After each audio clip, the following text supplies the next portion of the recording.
Ever wondered how far one can go for the pursuit of wealth and power? Enter Jordan Belfort, a name that would soon become synonymous with the very essence of Wall Street's excesses. Born and raised in Queens, New York, Belfort was the embodiment of the American dream, a young man with humble beginnings and a desire to make something of himself. His first taste of Wall Street was nothing short of a baptism by fire. A fresh-faced stockbroker at a traditional brokerage firm, Belfort found himself in a world where ambition was the currency, and success was measured not by one's character but by the size of their bank account. Yet, this was a world he was more than willing to dive into, driven by an insatiable hunger for success. Belfort was not your average stockbroker. He was a wolf in a world of sheep, his eyes always on the prize. His ambition was infectious, his drive relentless. He was a dreamer, a doer, a believer in the power of self-made wealth. He was not just a participant in the game of high finance, he was a player, and he played to win. But Wall Street, as it turned out, was a beast of its own. It was a world where the stakes were high and the players even higher. Belfort, with his unyielding ambition, was more than willing to play along. He embraced the chaos, the hustle, the cutthroat competition. He saw opportunity where others saw risk and success where others saw failure. His initial job at the traditional brokerage firm was just the beginning, a stepping stone to the world of high finance. It was there that he learned the ropes, honed his skills, and developed a taste for the good life. Wall Street had unleashed the wolf, and there was no turning back. And so our protagonist is introduced to the world of high finance, setting the stage for a wild ride. What happens when ambition meets opportunity? Well, in the case of Jordan Belfort, the protagonist of The Wolf of Wall Street, it leads to the creation of his own brokerage firm, Stratton Oakmont. In the late 80s, Belfort, a young, ambitious man with a knack for sales, decides to take the bull by the horns and form his own company. With his charismatic personality and persuasive skills, he attracts a group of young and eager brokers ready to follow him to the ends of the earth. And thus, Stratton Oakmont is formed. A firm that would soon become synonymous with exuberant wealth and unscrupulous practices. The office culture at Stratton Oakmont was nothing short of wild. It was a place where the line between work and play blurred, where the thrill of making money was as intoxicating as the copious amounts of alcohol and drugs that flowed freely. The environment Belfort cultivated was one where success was celebrated with reckless abandon. However, beneath the surface of these extravagant celebrations lay a darker reality. Stratton Oakmont's rapid success was largely due to Belfort's aggressive and often unethical sales tactics. He trained his brokers to sell stocks to their clients at any cost, the concept of pump and dump. They would inflate the value of the stocks, sell them off to unsuspecting investors, and when the prices inevitably crashed, Stratton Oakmont would make off with the profits. This strategy, while immensely profitable, was also incredibly risky and illegal. Yet for a while, Belfort and his merry band of brokers seemed invincible. They reveled in their success, living a life of luxury that most can only dream of. It was a heady mix of money, power, and excess, a testament to the audacious ambition that had birthed Stratton Oakmont. But all good things must come to an end, and for Stratton Oakmont, the end was as spectacular as its rise. Thus, Stratton Oakmont was born, a den of excess and debauchery. The firm that had once been the epitome of Wall Street success was now a symbol of its darkest excesses. What does the pinnacle of success look like, and at what cost? This is the question that the third act of The Wolf of Wall Street prompts us to ponder. As we delve deeper into the narrative, we find ourselves immersed in Jordan Belfort's world of opulence and excess. Belfort's life was a whirlwind of extravagance, a non-stop party that seemed to have no bounds, luxury yachts that rivaled the size of small hotels, parties that would make Gatsby green with envy, and a steady stream of illicit substances became the norm. Belfort was living in a world where money was no object, and the more he had, the more he wanted. But let's not forget about the relationships that were part of this high life. His relationship with his wife, for instance, was as volatile as the stock market he manipulated. On one hand, there was an undeniable love, a bond forged in the fires of ambition and desire. But on the other hand, there was deceit, betrayal, and a profound disconnect that money and material possessions could never bridge. Then there were his friendships, relationships built on a foundation of shared indulgence and greed. These were not the bonds of true companionship. but rather alliances of convenience, each person looking out for their own interests under the guise of camaraderie. But with every high, there's a low, and the negative impacts of Belfort's lifestyle were as monumental as his wealth. His health deteriorated, his relationships crumbled, and his moral compass was all but shattered. He was a man on the edge, living life in the fast lane with no thought of the consequences.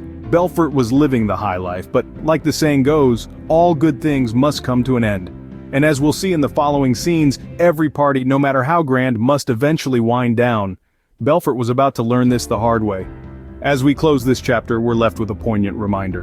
Belfort was living the high life, but every party must come to an end. Can one escape the consequences of their actions forever? This question rings ominously in the narrative of Jordan Belfort's life, as the downfall of his empire begins. Belfort, the audacious mastermind behind Stratton Oakmont, starts to face the music for his actions. Legal troubles start to cast a shadow over his empire, and the wolves at the door are not just the rival Wall Street firms this time. The Federal Bureau of Investigation, the guardians of law and order, turn their gaze towards Stratton Oakmont. The Bureau commences an investigation into the firm's business practices, probing the underbelly of the beast that Belfort has created. The FBI's scrutiny did not arise from a vacuum. Whispers of fraud, money laundering, and securities manipulation had been swirling around Stratton Oakmont for a while. The firm's high-profile successes, the extravagant lifestyles of its employees, and Belfort's flamboyant persona had drawn attention. And where there is smoke, there is usually fire. As the investigation intensifies, we see a shift in Belfort's demeanor. The once cocksure king of Wall Street starts to unravel.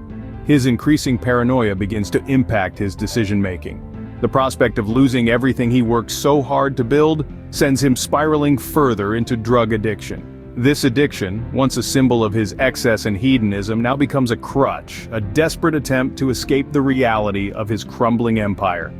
Belfort's personal and professional life teeter on the edge as the FBI tightens its noose. His reckless disregard for the law and the people he hurt in his pursuit of wealth and power finally catches up with him. The wolf, once the predator, now becomes the prey. His world, once filled with luxury yachts, private jets, and grand parties, starts to disintegrate. The walls were closing in on Belfort, and his empire began to crumble. What happens when the law catches up with the lawless? Enter the fifth act of our tale, where the curtain falls on the wolf's reign. The long arm of the law finally caught up with the audacious Jordan Belfort. The downfall was as swift as his meteoric rise. The adrenaline-fueled world of Stratton Oakmont came crashing down, and with it, the dreams of countless young brokers who'd been lured by the promise of wealth and the thrill of the chase. Belfort's arrest was a spectacle in itself, a dramatic end to his unchecked escapades. The media had a field day, with headlines screaming about the end of the wolf's reign. But the real drama was reserved for the courtroom, where Belfort faced the consequences of his actions. His court trial was nothing short of a spectacle, each revelation more shocking than the last, painting a vivid picture of the world Belfort had reveled in. The jury, the judge, the public, everyone watched in disbelief as the extent of his transgressions was laid bare. The consequences were severe. Belfort was sentenced to 4 years in prison and ordered to pay back over $100 million to the defrauded investors, a steep price for his unchecked ambition and unscrupulous actions. But perhaps the most significant consequence was the dissolution of Stratton Oakmont. The empire that Belfort had built on deceit and manipulation was dismantled, its name forever tarnished by its founder's actions. In the end, Belfort served 22 months in prison, a far cry from the luxurious lifestyle he had once enjoyed. His story is one of audacity, manipulation, and a breathtaking fall from grace. The Wolf of Wall Street had fallen, a cautionary tale of unchecked ambition. Can a wolf change its fur? This question brings us to the life of Jordan Belfort after his Wall Street escapades. Once the king of the financial jungle, Belfort found himself in a rather different setting: prison. His extravagant lifestyle, built on fraudulent schemes, finally caught up with him, leading to a 22-month stint behind bars. The man who once lived in the fast lane, surrounded by luxury yachts, private jets, and lavish parties, was stripped of his ill-gotten gains and forced to reassess his life. But the story of Belfort doesn't end there. Rather, it takes a turn that is as intriguing as it is unexpected. Upon his release, Belfort embarked on a new journey, swapping the hustle and bustle of Wall Street for the stage of motivational speaking. He used his experiences, both the highs and the lows, to inspire others to overcome their own challenges. His speeches, laced with tales of his past, serve as a powerful reminder of the dangers of unbridled ambition and the importance of ethical conduct. But the question remains, has the wolf truly changed its fur? Belfort claims to have learned from his past mistakes, and he has certainly made attempts to make amends. He has pledged to repay his victims, and his motivational speeches often emphasize the importance of integrity and ethical business practices. While it's easy to remain skeptical, it's also important to acknowledge that people can evolve. Belfort's story is not one of redemption. That's a journey he continues to navigate, but it does offer valuable lessons. His rise and fall demonstrate the perils of unchecked greed and the potential for change, even in the most unlikely circumstances. Belfort's story serves as a stark reminder: success without integrity is a recipe for disaster.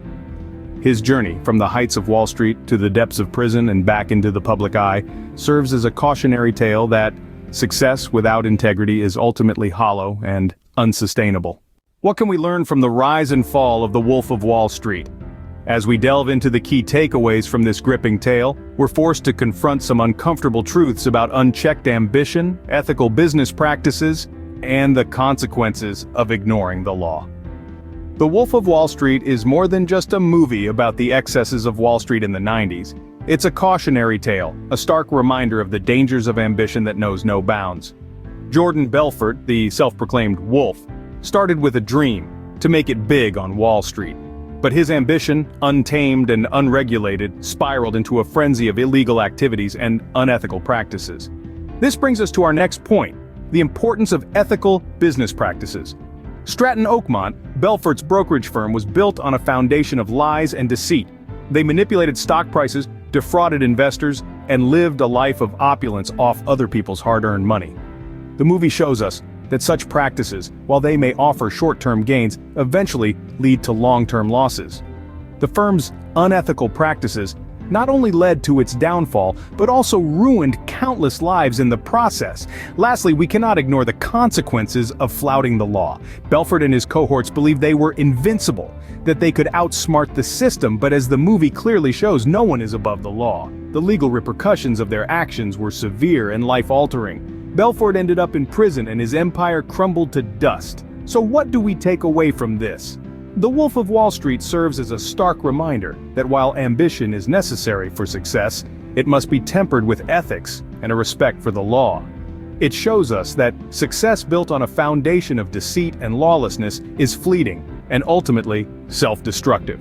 In the end, the story of the Wolf of Wall Street teaches us that the pursuit of wealth, devoid of morality, leads to nothing but ruin.